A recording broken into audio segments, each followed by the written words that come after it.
UP में प्रचंड बहुमत के साथ योगी फिर एक बार सत्ता पर विराजमान हो गए हैं और 25 मार्च तारीख भी तय हो गई है उनकी शपथ के लिए, जब सीएम योगी के साथ उनका पूरा मंत्रिमंडल पद और गोपनीयता की शपथ लेगा। उससे पहले सीएम योगी ने आरएसएस प्रमुख मोहन भागवत से मुलाकात की। करीब 50 मिनट तक चली इस मुलाकात में निश्चित तौर पर आरएसएस प्रमुख को शपथ ग्रहण समारोह में आने के लिए आमंत्रित किया गया और आगे की रणनीतियों पर चर्चा की गई। लेकिन इस बीच कुछ ऐसा भी हुआ है जो नजर से बच गया। ऐसा लग रहा है जैसे योजना तो थी योगी के खिलाफ बड़ी साजिश को अंजाम देने की। हालांकि पुलिस ने समय रहते हालात को काबू में कर लिया। हालात ऐसे हो गए थे कि सीएए लागू होने के दौर की फिर याद आ गई। पूर्वोत्तर दिल्ली में सीएए लागू करने के दौरान जो पत्थर चले थे वो फिर चले हैं यूपी के अमरोहा में, वो भी योगी के खिलाफ। जी हाँ,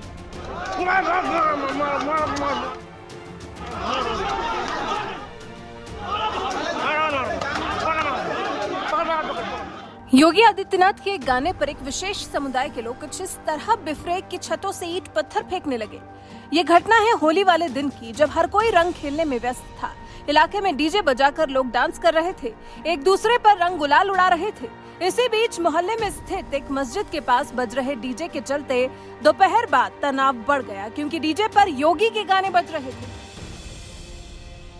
डीजे पर तेज आवाज में चल रहे संगीत का दूसरे समुदाय के लोगों ने विरोध किया। मस्जिद से लगने वाले मंदिर के सामने ही दो समुदायों के बीच में तू मैं शुरू हो गई। लड़ाई हाथापाई तक तो पहुंची ही। उसके बाद मस्जिद से सटी छतों पर लोगों ने चढ़कर जमकर पथराव किया। होली खेल रहे लोगों के घरों के सामने ईंट पत्थर फेंके गए।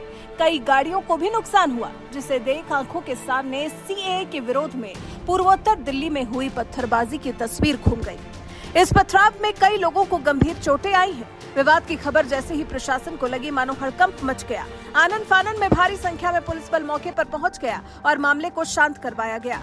फिलहाल मौके पर पीएसी जवानों को तैनात कर दिया गया है। घायलों को अस्पताल में भर्ती करवा दिया गया है। ऐसे में सवाल ये कि अभी तो योगी आदित्यनाथ ने शपथ ली ही नहीं है। पद और गोपनीयता की शपथ लेने में अभी 4 दिन का वक्त बाकी है। उसकी तैयारियां जोर शोर से चल रही हैं। लेकिन उससे पहले उपद्रवियों का ये उतावलापन, सीएम योगी इसी तरह की गर्मी निकालने की बात चुनाव के दौरान कर रहे थे। बिना बात के कुछ अराजक तत्व जो एक्टिव हो जाते हैं, उनको ही अपनी तरह से समझाने के अंदाज की बात कर रहे थे सीएम योगी। लेकिन उस वक्त तो कुछ लोगों को सीएम योगी की गर्मी निकाल देने वाली बात बहुत अखरी थी। सीएम योगी ने क्या कहा था, पहले वो सुनिए। आप 10 मार्च के बाद देखना, फिर इनके गले में फिर वही तख्ती लटकती भी दिखाई देगी। और फिर एक गर्मी जो अभी किराना में और मुजफ्फरनगर में कुछ जगह दिखाई दे रही ना, ये सब शांत हो जाएगी उसके बाद। क्योंकि गर्मी कैसे शांत होगी, ये तो मैं मई और जून में भी इसको बहुत शिमला बना देता हूं।